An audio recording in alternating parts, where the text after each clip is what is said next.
Everybody. Welcome back to another Dirty Money episode. Today, we're going to be talking about the top 5 most expensive cities in America to live in, what's going on with the MGM hack, the WWE UFC merger. How did it all come together and where's it going? And then also the secret behind the door closed meeting with Elon Musk, Bill Gates, and Mark Zuckerberg and countless other tech CEOs that are all focused around AI and the potential threats to AI. We're going to dive into all that today on Dirty Money. But if you're watching us, make sure to give us a thumbs up and a like. And if you're doing it on a podcast, please leave us a good review or rating. It's always helps us to move forward and reach out to more people. And make sure to follow us on pretty much any social media. Our tagline is at Dirty Money Show. That being said, let's jump into our episode today. So I want to start out with what's going on with this MGM Casino and Resorts hack attack. So it's really interesting when we start to look at this. It came out on Monday, but it didn't come out publicly on Monday. It just came out amongst social media that there were issues with the MGM Casino Resorts in Las Vegas, that people weren't being able to check into their hotel rooms. There was issues with people trying to play the slot machines and to play electronic gaming, as well as some of the lights and different functionalities that were digitally driven inside of their casinos. So that all started to surface on Monday, the September 11th. Now, the major media didn't touch it until Wednesday night, 2.5 days later, and really didn't come out with anything until Thursday. So it made me start to think, why would they not be talking about this and what's going on? So I dug a little bit deeper and I realized, MGM, this is a company that's publicly traded. Their stock is, the market cap right now is $14.4 billion. So this isn't just some small $100 million company, but this is a massive conglomerate with casinos and resorts all over the world and primarily in the United States. So interestingly enough, this hack came a few days after Caesars Entertainment, which is another casino-based company, was hacked on the East Coast in their Atlantic City property. Caesars had ransomware that was attacking and went into and stole all the information from their customer list for their rewards program. So they got social security numbers. They got all kinds of things off of their rewards program and hacked in. Now, the ransomware and the gang of cyber attackers basically told Caesars, hey, we'll return the data. We'll stop attacking in your infrastructure digitally if you give us a $30 million payout. Now, Caesars returned by saying, we'll give you $15 million and then let us reestablish our digital connections to all of our customers and so on and so forth. So they actually settled this agreement with this group. Now, there's some controversial people claiming for the group. And the best way I can say is, like, the group, they say in one report is called Scattered Spider. Another report is known as UNC 3944 Group of Hackers or Roasted Octopus. And then there's another one that's more famously known as ALPHV. So the thing that happened in Caesars was actually reported to be done by Roasted Octopus, UNC 3944. But they ended up paying these guys $15 million to restore the functionality of their databases. And, a couple days later, they attack MGM. Now, they've also put out to MGM that they want money from them. I haven't found any data that says how much they're asking from MGM or what's going on.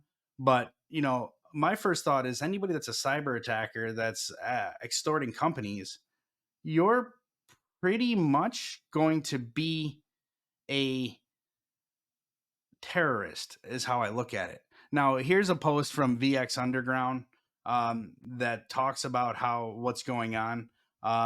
They compromised MGM. This tweet or X, whatever you want to call it now, says basically that all ALPHV ransomware group did to compromise MGM Resorts was hop on LinkedIn, find an employee, and then call the help desk.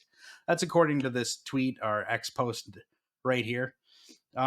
I think that's kind of ridiculous. I guess you could hack into a system through an employee's account, but to shut down things like their slot machines, their key card entries, the lights inside of some of the rooms, completely eliminate all the gambling that's going on the floor. It's pretty extensive to say they got in through just an employee because certain employees aren't even going to have access to that kind of security anyway. So I think that kind of that post or tweet is more or less non-relevant, but ultimately it comes from the same group of people that are claiming this other Caesars attack. But again, these guys paid $15 million to someone who basically held their company ransom. In my book, they're a terrorist. Why isn't there this massive outcry amongst the media, amongst our congressional representatives, our politicians, the FBI, the CIA, anybody? Why aren't they exposing this and targeting it? What's really going on in the background? And why is it not being put into the light that it should be? Because of the fact that we're being attacked cyber wise through all of our things. Like, what's to say that they just don't hack into the FAA and start playing with that? What's to say they don't hack into the SEC and start playing with the exchange commissions in the United States and start pulling money from here, money from there? If they can get into MGM, what's stopping them from really coming into the larger or other businesses that hold personal people's monies? And why isn't the United States taking more initiative to come after this entire type of criminal organization? That's my question, and I really don't see them taking a lot of moves. It wasn't even put onto the news. So I view that they control pretty much all of the major media out there. So at this point, that information wasn't pushed to the major media until 3 days after it actually happened. And I wasn't even convinced that it was going to get to the media because I think they wanted to resolve it before it got to that level, like Caesars. Caesars attack happened on September 7th, and it was resolved a couple days later because they gave them $15 million. So this came after the $15 million was received, and now they're attacking MGM. It's still going on right now. It's September 15th, Friday. So that's pretty interesting to really look at and to think about, and to think that there's not a lot of protection when it comes to these individual companies and being attacked and actually holding our data. If you're a member, a loyalty member with MGM, a loyalty member with Caesars, your information's being taken and basically held for ransom. So, as a country, we should definitely make this a priority, create some type of cyber task force. I'm sure we have something, but I doubt it actually is effective, kind of like road building in the United States. But that's another topic for another day. So, that being said, I want to talk about another unique thing that's happening right now with the government and things like that. Is the Senate held a private panel on Wednesday with the top elite people for the tech world. It was basically, if you read the headlines, it read Elon Musk, Mark Zuckerberg, Bill Gates meet with Chuck Schumer behind closed doors. Now, that's kind of, it sound, if you read the headline, you'd go, what are you, behind closed doors? These guys meeting with Chuck Schumer. What's shady deals being traded here? And the truth is there's a lot more to that story than you think. Not only was Elon Musk, Bill Gates, and Mark Zuckerberg there, but you also have OpenAI CEO Sam Altman. That's Chat GPT. You have NVIDIA CEO Jensen Huang. You have Planeteer Alex Karp, IBM CEO Arvind Krishna. You have Microsoft CTO Satya Nadella, and then you have Alphabet CEO or Google CEO, and then their former CEO. And also included wasn't only these tech gurus and these AI innovators, but also you had people like the Motion Picture Association chairman, Charles Wivkin. You have the American Federation of Labor and Congress of Industrial Organizations. That's AFL CIO. Basically, they're in charge of the largest federations of unions in the United States. So their president, Liz Schuler, was there. The Writers Guild president was there. American Federation of Teachers president was there. And the Leadership Congress on Civil and Human Rights president was there. So um, it's pretty interesting to think now, out of our congressional representatives, there were 100 senators that were invited. So every senator was invited to this private panel that happened behind closed doors. 60 of them showed up, and they basically went through the concerns about what's going on with AI and the threats that AI could say. So Elon's first thing is that we need to create a referee type person who's in charge of regulating AI development for our country on a whole, which makes sense. Now, there was a thing that came out um, about or mid June for OpenAI's Chat GPT. They took off the filters and they took off everything, and they wanted to see kind of what it would say. So if you pull up this Twitter, so this is a post from a mid June that says Microsoft's AI threatened to kill members of the World Economic Forum, sparking fresh concerns about AI safety. The incident occurred when the AI had no filter and was told not to lie. Experts say it's just copying nonsense on the internet. Now, you could say it's nonsense on the internet. You can say it's this or that or the other thing. But I mean, you take the filters off, you can see really what's going on.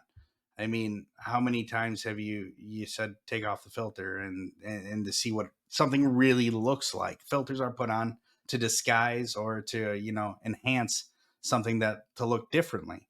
So, part of this meeting, I would say, was catapulted by that conversation. If the World Economic Forum and the people that basically run our world are feeling threatened by higher intelligence like AI, there's a good possibility they're going to want to put some restrictions on it, and they're going to want to talk to the top people in the world working on AI. Interestingly enough, um, everybody on this list kind of plays on the same field except Elon. Elon, in my mind, is kind of like the outcast. So I think it might have been a pretty unique experience to sit there and watch Elon Musk communicate with these different groups of people, like the Writers Guild president, who I could see why they're there because Chat GPT. I mean, it's not the greatest writer in the world, but it'll get about 80% of the work done before you have to go in and then clean up the mess. But cleaning up the mess is a lot easier than building the building. So I could see why they would want to be involved in this conversation. It makes a lot of sense because that's where all of the writers make their money. But in my mind, the writers just need to become better editors and use Chat GPT for their advantage. You know, so if they have writer's block, Chat GPT could help them and push them to the next level. And so it's interesting to really look at this whole thing and why was it behind closed doors? Well, the first question I asked was exactly why can't we see it? What's going on? And Chuck Schumer's answer to that was the time limits that happen and take place would not allow us to really dive into a full conversations. So therefore they wanted to have this first meeting behind closed doors. um, Part of me says they're having this meeting because they don't want to alarm the public. If the first conversation with Elon Musk is behind closed doors, he might release some very alarming information, and there might be some reactions from senatorial people that had no idea really what's going on because I feel like half of them don't even know what's going on with day to day living in our society. They're more worried about who's donating to their next campaign. That's another dirty money topic. So ultimately they did say that they're going to have future forums that are going to be open to the public. So I'm interested to see how those future forums work and if they're going to bring together such a powerful group of tech CEOs for all of us to observe and see. I'm sure C-SPAN will carry it. Doubt it will get any airplay, meaning not a lot of people will watch it. But if it does come up, I'll be happy to tell people about it. That being said, the next thing I want to kind of dive into is World Wrestling Entertainment and UFC merger. So it's finally completed. This was announced April of this year that they were going to merge with WWE and UFC. Um, Interestingly, this would then remove Vince McMahon, who has been in control of the WWE for years and years and years, and he's now removing his controlling percentage of the WWE. He ends up with about 16.4% of this newly formed company called TKO Holdings. Now, TKO Holdings will consist of the WWE and the UFC, but it's actually 51% owned by Endeavor. And I really wanted to dive into what exactly Endeavor was because I heard the TKO, I've heard of the WWE, and obviously the UFC, Dana White, Vince McMahon, all these guys. You hear their names going around, you pay attention a little bit, you'll catch wind of it here and there. But Endeavor was a completely different entity when I looked at it. Now, Endeavor is a large conglomerate holdings company. It started out as two talent agencies that were brought together. One was the William uh, William Morris Agency, and then the Endeavor Talent Agency, and they combined forces in 2009 to create the William Morris Endeavor. And in 2013, they dropped William Morris and just became Endeavor Holding Company. Now, the big thing that really happened with this conversation is who's getting paid out of it and who's going to be the board members. So Vince McMahon walks away with about $9.3 billion with his now 16% stake in the new company, but he loses control. And there's been a lot of controversy around that. Now, his daughter, Stephanie McMahon, has 2.5% ownership of WWE, and her husband, if you don't know who he is, Triple H or Michael Levesky, they pretty much he's been the mind behind pushing WWE to the next level here in the last few years. He's been the chief marketing officer and the chief operating officer, and he's really pushed it kind of to the next level when it comes to being into the public eye. And I think Dana White's done the same thing for UFC. I think he did an incredible job there, introducing a whole slew of different things that UFC is now one of the most popular sports in the world. So it's really kind of pushed it to the next level. But on the new board, the WWE is allowed to represent 5 people on the board, and then Endeavor has 6 representatives. And so that was kind of interesting to me. And the other thing is that Triple H is not going to be on the board for WWE. WWE's representatives are Vince McMahon, obviously, Nick Khan, who's the current CEO, Stephen K. Coonan, and Nancy Artelum. And then the last spot went to Peter C. Biano. It's pretty interesting, but on the Endeavor side, you have Ari Emanuel, Durbin, Jonathan A. Kraft, Sonia Medina, Mark Shapiro, and Kerry Wheeler. Since this was announced, there's been a lot of questions from the wrestlers at WWE. Usually, when a merger takes place, someone's going to clean house. They want to get rid of a part of the company that they're merging with, has too many employees, has too many problems. There's ways to create efficiencies to be more productive, make more money. So a lot of the wrestlers that are not as well known are a bit concerned about losing their jobs, and rightfully so, because the UFC has had some athletes in the twilight of their career jump over to WWE and have a lot of success, like Ronda Rousey.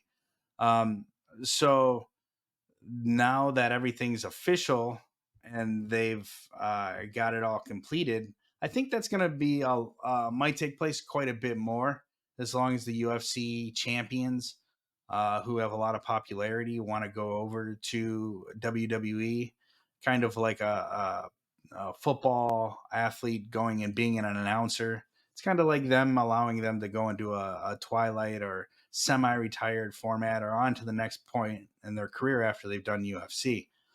And so to me, that makes a lot of sense on how to market and target and bring the merger together so there's more synergy between them.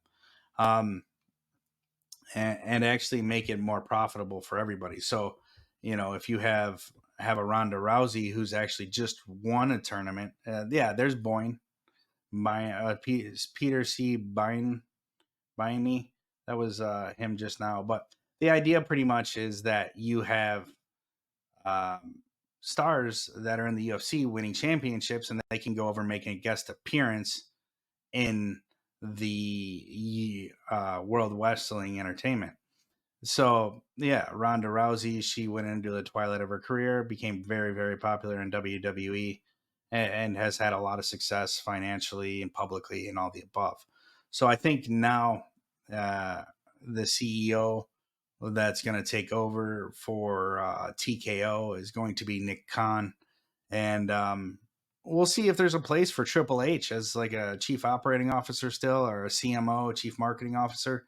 We'll see really where he goes and what happens. I know there's a lot of fans that really respect him and like what he's done and want to continue to support him and his work, and want to see WWE grow. And I think the UFC will offer that, and maybe there will be some back and forth experiences that happen. So to me, it's a big win on the merger side, but really, they're two different entities that just involve kind of unique differences when it comes to the fighting and the wrestling. One I feel is more acting, the other one's no holds barred fighting. So let's see what really happens over the next year and see if they're able to create some kind of synergy in front of the camera rather than behind the camera. So that's what I'm more interested to see. Now, last but not least, I wanted to talk about the top. What are the top 5 most expensive cities to live in the world? Coming in at number 5, you have the great city of Hong Kong. The Hong Kong used to be part of the UK, now it's part of China. Then number 4, we have Los Angeles. Number 3, London. Number 2, New York City. And number 1 most expensive city to live in the world is Geneva, Switzerland. The average cost of living for a single person in Geneva is $1,600 a month and $3,300 a month for a 1-bedroom apartment. Now, when I initially looked at this, I was like, okay, well, let's figure out who thinks the top 5 most expensive cities to live in. So I went to Good Housekeeping. They have a general idea. It's kind of one perspective. And they said Singapore is the number 1 most expensive city, followed by New York City at number 2, Tel Aviv, Israel at number 3, Hong Kong number 4, and Los Angeles at number 5. Now, other reports show Hong Kong the most expensive, NYC's number 2, Geneva, Switzerland is number 3, London is number 4, Tokyo is number 5, and then going a little further out, Tel Aviv at number 6. And so I was trying to figure out even just a balanced criteria between who are the top 5 most expensive cities, and how do they gauge it? How does that work? Is it people who buy houses there? Is it the rent? Is it the annual? Is it the monthly cost of living? And so I came across Numbeo. Numbeo is a website that'll give you the cost of living in basically all major currencies in the world, and it'll show you exactly how much it costs to live in any one of those cities. And so in Singapore, you have the cost of living. So Singapore, the estimated cost for a single person is around $1,100 a month, and then the average rent is around $1,800 a month. So I thought that was pretty interesting. Now the average cost of a meal going out to eat as an inexpensive place is around $15. So I kind of wanted to figure out what was my own scale on what are the top 5 most expensive cities. So in New York City, the average 1-bedroom apartment's $3,493. That's a lot of money. That's almost, well, with interest rates are the way they are right now, it's a $450,000 home. Um, and then the single person estimated monthly cost of living in New York is around $1,500. And I think the average cost of uh low price going out to eat is around $20 per person. Now, Tel Aviv came in with the monthly cost per person around $1,000. The average one bedroom rent around 1,400. And I kind of looked at that and I said, I think it's every major city pretty much in the United States. One bedroom apartment's going to come in around $1,400 unless you're in Alabama or Louisiana. If you're in places like Miami or Tampa or Dallas or Detroit or Chicago, $1,400 a month for a one bedroom apartment is pretty much standard in the United States. It's not. It's a lot of money, but it's not a jaw dropping number. So now London has the average monthly rent for a one bedroom around $2,500 and the average cost of living around $1,300. Hong Kong, $1,100 for the cost of living for one person, one bedroom apartment, $2,200. And then Geneva comes in at $1,600 monthly cost for a person, and the average rent's $3,328. LA is coming in at $1,300 a person, and the average cost is around $2,200. So I was really trying to figure out, how do we gauge what are the top 5 most expensive cities? And the list goes like this. I used it based on what's the monthly cost of living and what's the average price for a one bedroom apartment. And it ties, but Geneva's a little bit ahead of New York City. So Geneva goes down as the most expensive city in the world to live in based on the cost of living per month and the monthly rent. Number 2 is New York City. Number 3 or number 3 is London.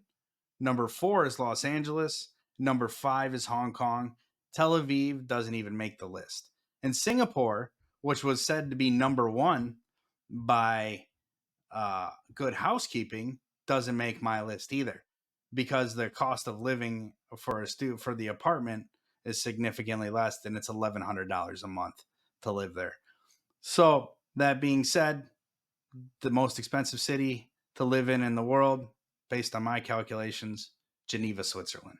That's our list and topics for today on Dirty Money. If you like what you saw, you want to continue to watch, make sure to look out for us every week. There's new topics, new content.